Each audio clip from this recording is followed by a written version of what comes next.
Good morning, good afternoon, good evening, wherever you may be in the world.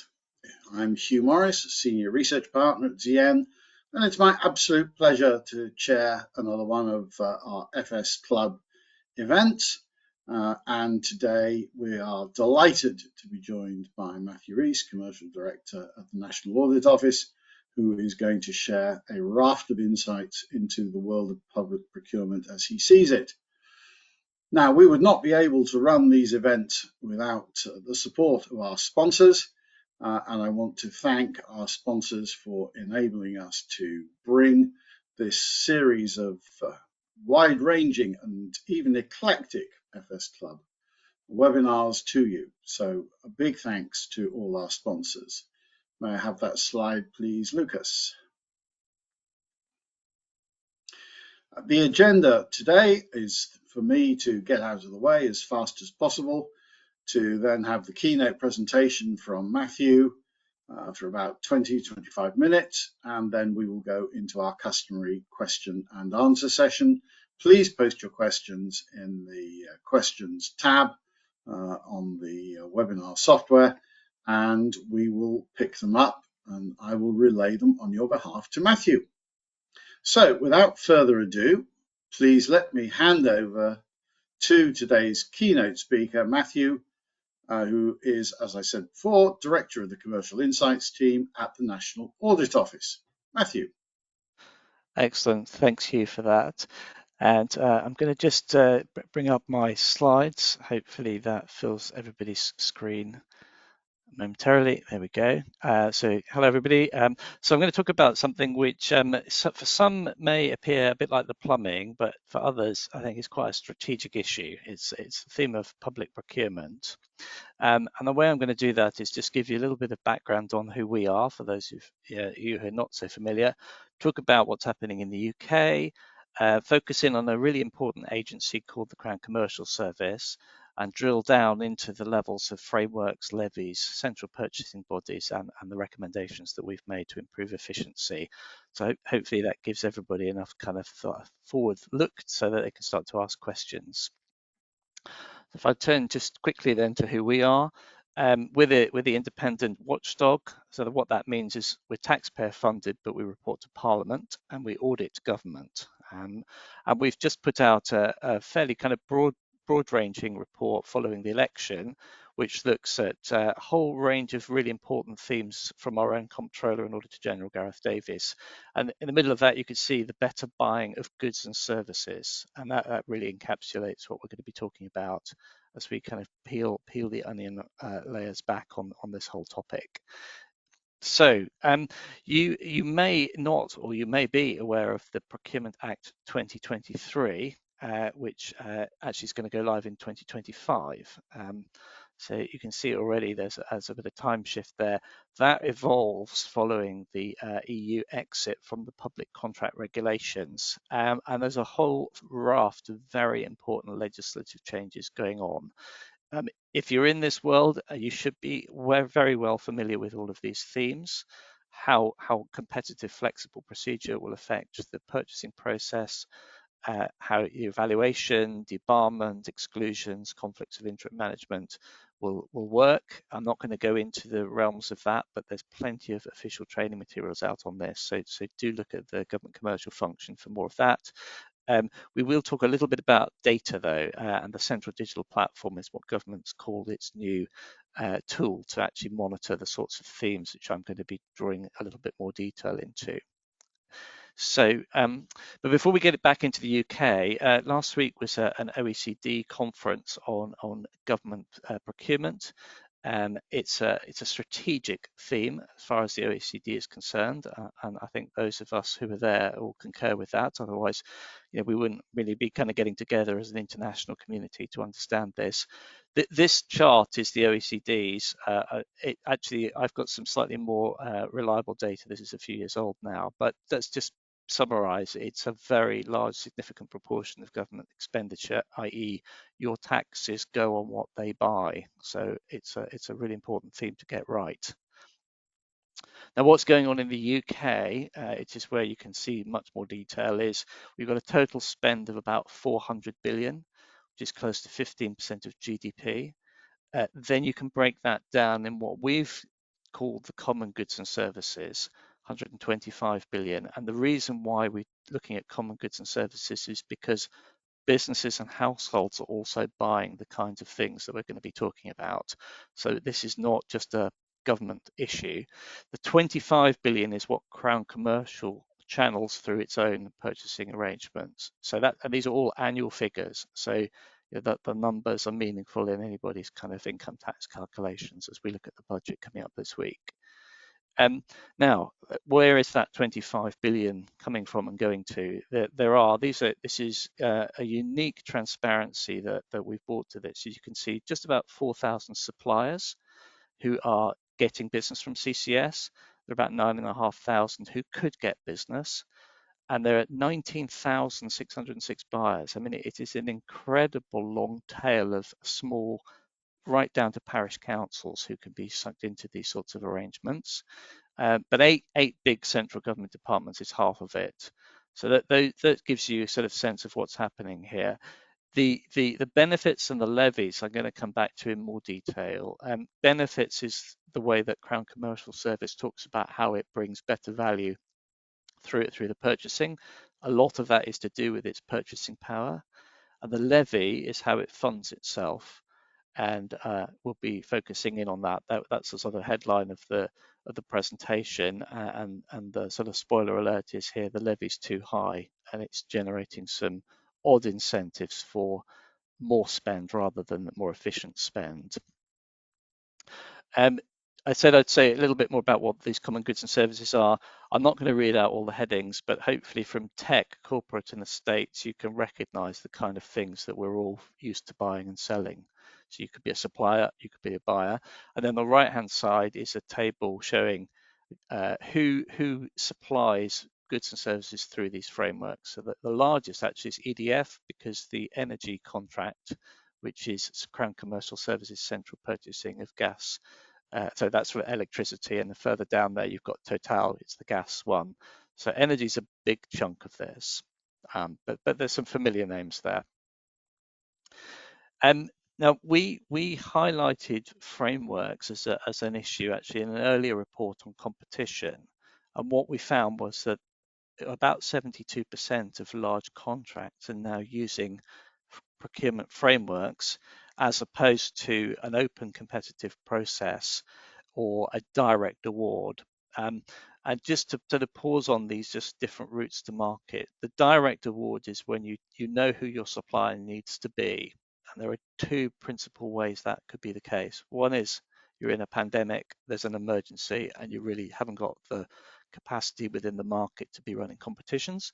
And the other one is typically a military issue where you've got a strategic national capability, which means that competition doesn't solve your procurement choices. But the rest of that, you can either go down a different type of flavor of competitive process or a more negotiated type of process. And frameworks is where things have gone, and I'm going to unpack what a framework is. I think it's kind of a useful way to really get to the market when it works, but can have some problems when it's not designed well. So a framework has two key stages: setting it up, which is when you look at the market, you decide what it is that you want to be buying, you look to the market to be who can supply this, and you list the suppliers who are willing to sign up to some broad categories of contractual conditions, overall quality, overall capability, overall price. Quite a lot of the negotiation around the legal terms are all solved through that stage, but that does not give anybody on the list a guarantee of business. What it can do, though, is it can create a barrier to entry for anybody who's not on the list. And there are some aspects of the Procurement Act which are trying to resolve that barrier to entry piece. But as things stand, you set up a framework, you're on the list. You then wait for the process for stage two, which is you try to win that individual call-off contract. So in good practice, a public authority then goes back to the listed providers, runs a mini competition, fine-tunes the price, quality, delivery capability, and chooses from that list. So that's how it should work. The issue we found is that government doesn't know how many frameworks there are, and we were finding ranges of estimates of 8 to 21,000. So our conclusion on this is that there needs to be a bit of a sort of trim and review of this, because they seem to have grown beyond the kind of useful numbers that you could expect to see in the market. If there are questions on what a framework is, do drop them in the chat, by the way, and we can come back to them. A next level of detail, though, is to then understand how these frameworks are operating. I'm not going to sort of drill down into the details of this chart. You've got in the resources, you've got the full report, you've got the slides, but essentially we were trying to understand whether there was a winner takes all. So do you have a situation where these frameworks are really causing a monopoly outcome? And the good news is that there's no single supplier which has more than 7% of this market. The slightly more concerning issue is that there's about 49 of these framework lots where there's either only one supplier or all the business goes to one supplier. So we felt with our report that we could bring that degree of transparency to this and leave it for government to really start to understand whether these markets that it's creating and these mini markets inside these frameworks are actually delivering the right outcomes. And we've got a few recommendations which I'll just remind people of when we get into the end of the pack. So I said that there's an average levy of 7.7%. So this is how CCS, Crown Commercial Service, funds itself, and that creates a surplus which then funds the government's commercial function. We tried to understand whether there was a relationship between the levy and the commercial benefits, and although we managed to produce a chart which gives quite a lot of useful information, the overall sense is that nobody's really sat down and strategically planned to get a benefit driven by a levy. Quite the opposite. We felt that actually these levies are set at quite an arbitrary level, and there's an accident of history, really, and particularly as CCS has grown so much, it's actually generating quite a significant surplus from these levies. So we've recommended that this should be reduced. And the reason why that's important is just in terms of flows of funds, is what essentially happens is you're incentivizing more spend, because the framework operator at the top of this diagram is receiving commissions from a supplier who's on the framework, who in turn is collecting those by adding them into the prices charged through the frameworks. So there's an incentive model for the framework operator to get as much value to go through their framework as possible, but it's not driving necessarily the highest savings or highest benefits. I mean, in some theoretical sense, pushing more through one framework operator with a large command of the market should give you aggregation benefits, but in practice it's actually really hard to prove. And as I've mentioned, there are so many frameworks out there that actually you probably get sort of actually too much fragmentation rather than too much centralization. So I don't know what the right structure of this market is, but certainly from the incentive structures, we think that there's too much incentive for more spend and not enough incentive for good spend. And the other aspect of this is obviously if you're at the bottom of this sort of chart, you're a small, for example, NHS trust or academy, and you're paying extra prices, and that's funding the centre of government, the commercial function through the levies that are being transmitted. So it's a transfer to the centre of government. And we've got obviously, I should have said we should have run the poll. Actually, it's just come up. My apologies for it. So if people could, sorry, just pause, slightly divert ourselves. If it could be useful to pick up what sector people are in, lots of business, finance, no public sector. Well, no public sector. That's interesting. Oh, there we go. We're getting a couple of one participant. There we go. Brilliant. Okay. Well, if we could perhaps move back onto the slide, and then I'll just finish through that. Sorry, should have brought that up earlier.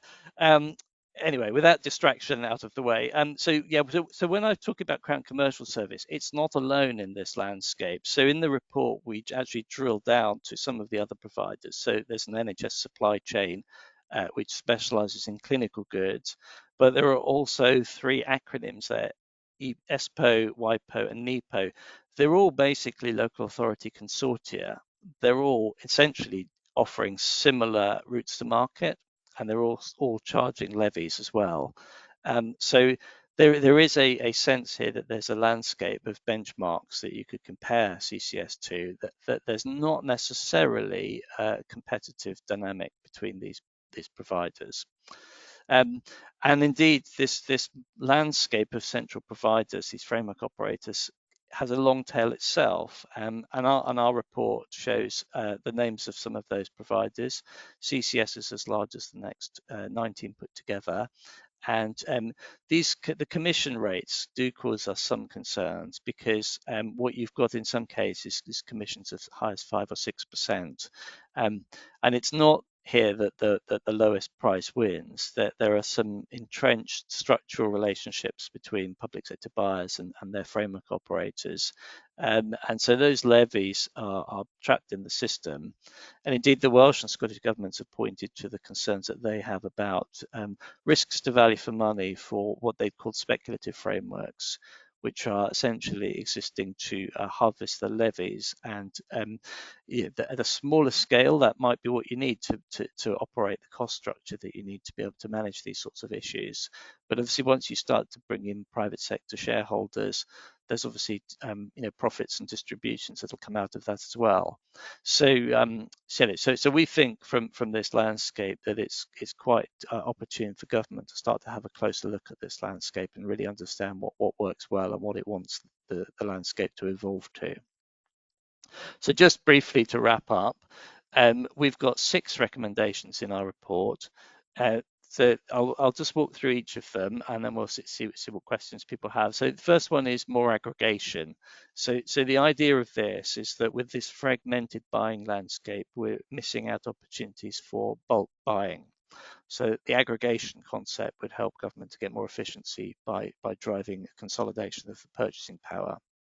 Second one is more suppliers and greater competition. That data on CCS is kind of as good as it gets from our point of view. But obviously, if you look at any of these other framework operators, you can start to understand who they supply to and who are the suppliers on the list. But I think essentially that's an opportunity for greater competition. The lower levies and commissions essentially removes this frictional aspect to it. This is not going to affect the supplier's profit, because ultimately they're passing it through, but it will actually drive more focus on the efficiency if the levies are there to drive the costs rather than to fund other parts of government. The accreditation side is about standards. In some cases you might think about that as regulation or minimum standards, but having something to really flag what good practice looks like would really help. And the rivalry between the providers, and I've added in brackets lawful competition, is important, because some of these operators are consortia of local authorities, and others are parts of commercial models. But it's not at all clear that there's an intense economic kind of rivalry between these providers at the moment. And I'm not going further than just pointing out that rivalry drives better outcomes in the long term. And then the final one, which is it's a perennial theme for the NAO, is just getting better data and transparency really helps make good decisions work through the system. So we put out those recommendations, and we hope that those are things that government takes forward proactively.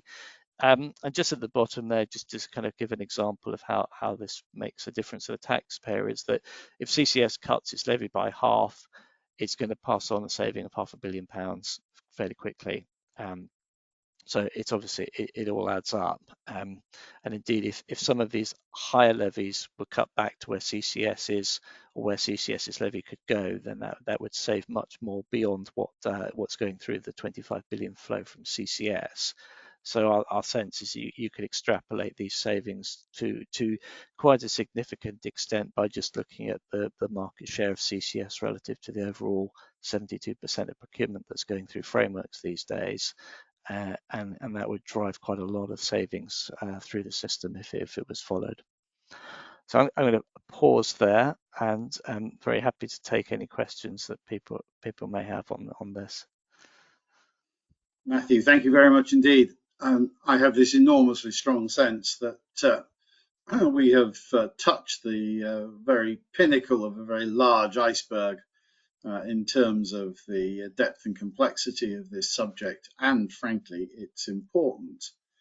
I see that we're running a poll here Yeah, on we've got asking how many are we've got involved in procurement, which is helpful to know.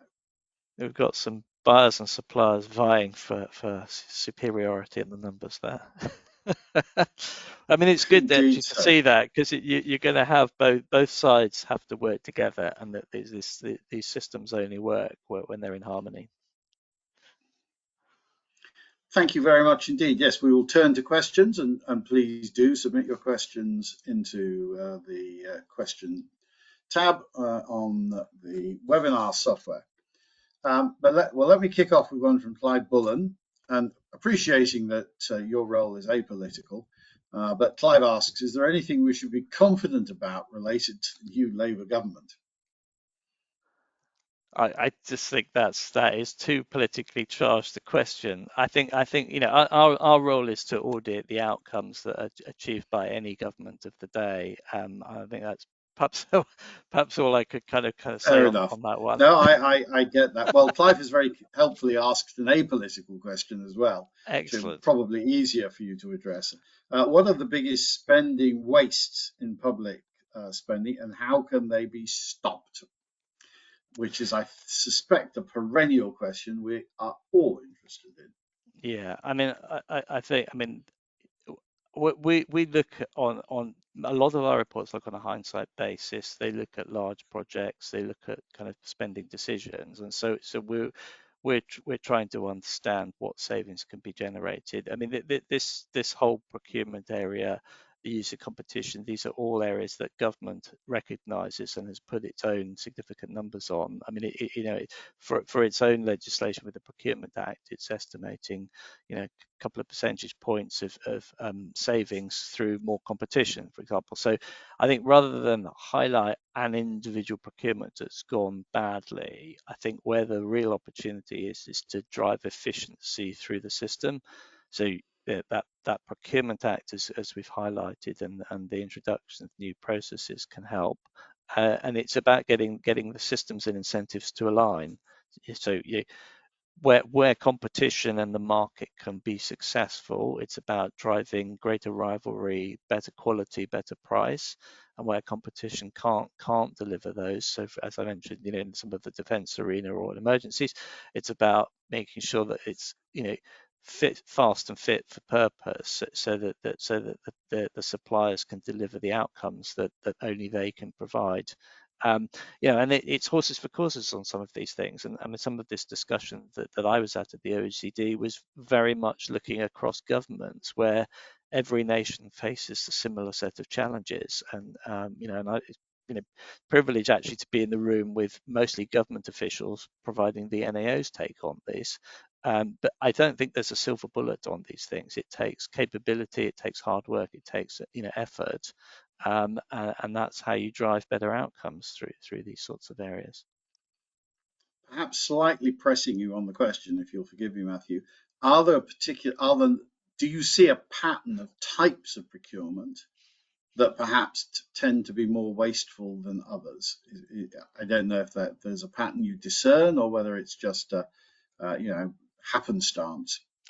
Well, I mean, we've put out quite broad-ranging guides on, for example, around what we call managing the commercial life cycle. And I think some of the things where it's not there, where problems occur, is if you don't have a strategy, you don't have the resources, the capabilities in place, you don't understand what the market's able to provide. I mean, so I think the answer to getting better outcomes is to be better prepared with the right capability, strategy, systems, and contract incentives in place. But I think our reports are, they'll be quite direct where we see issues with a particular market, but procurement is only one aspect of the delivery.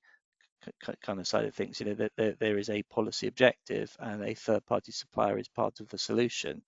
Um, and in general, I think it would be unfair to sort of single out a supplier if a policy isn't kind of going to deliver, because the supplier is only really responding to what the government's trying to do. Thank you.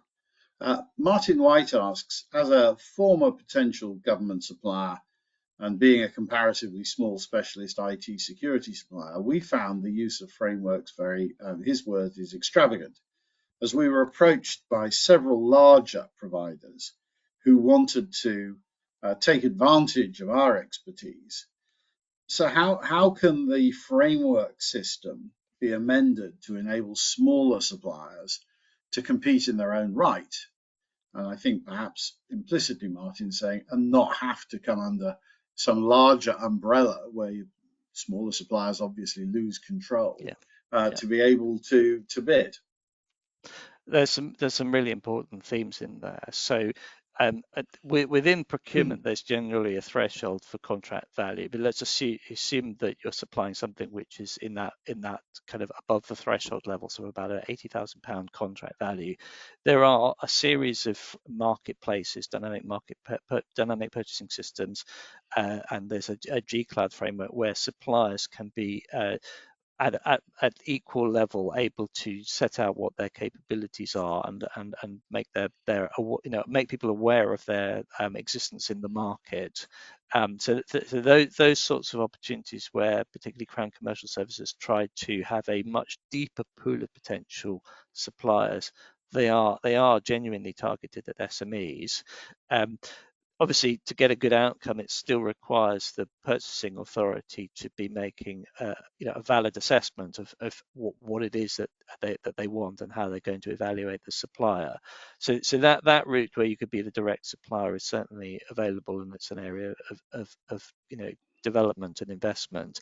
The second route is obviously as a sort of tier 2 or tier 3 supplier, where typically a larger integrator or a larger tier 1 supplier will be the main counterparty.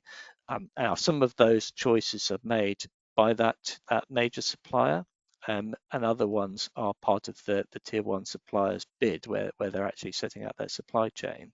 So I think in these processes, there is process, and it's I think about trying to minimise the burden for a supplier of your own size to try to get onto these opportunities. So I think the dynamic markets and the G Cloud routes are certainly areas that would give you the most direct contact with potential buyers. Thank you very much, Matthew. Now, forgive me, but I'm going to ask my own question, take advantage of my platform as chair. And I've talked to a number of people at very senior levels in government about wanting more diversity of suppliers, although your statistics would indicate that diversity may not be the number one issue. And I mean diversity in both senses of it. And there's been a sort of somewhat of a refrain of, we want to encourage new suppliers into the process. But then when you actually look at the documents that are typically written by people at more of a sort of junior mid-level, question number 3 or number 2 after your name and your address is, what have you supplied previously to government? And I have a huge sympathy, because people running these processes at this level have a total asymmetry between risk and reward. There is no reward, and there's huge risk of being publicly vilified by the Public Accounts Committee or some other body. And I would suggest that until we get some more reward into the process, then it is unreasonable to ask people who have to deliver the procurement exercises on these contracts to take any risks. And new suppliers represent risk because they can't point to a track record.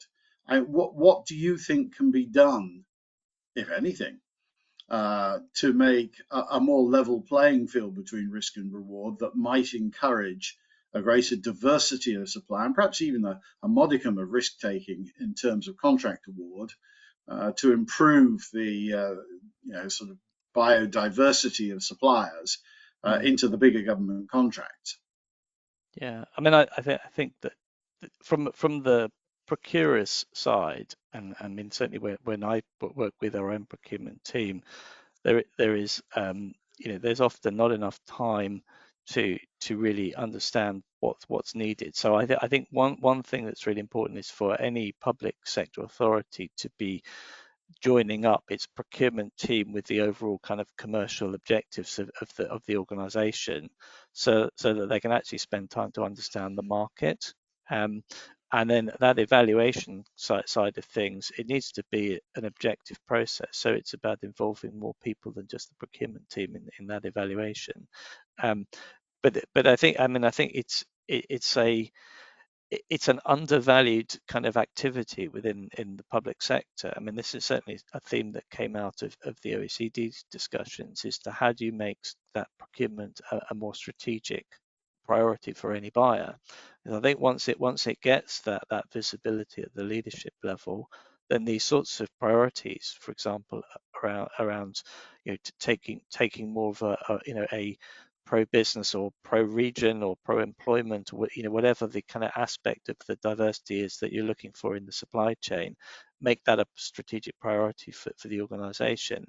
It starts to address the criticism that I think you rightly point out, that people will they're very slow to forgive something which hasn't worked. And certainly from our own approach to things, we recognise that we also need to be, looking in the round at both kind of the wider market and the priorities of the department, and not so quick to always criticise a choice that may have gone wrong, but actually may have been a calculated choice based on a series of rational kind of risks. I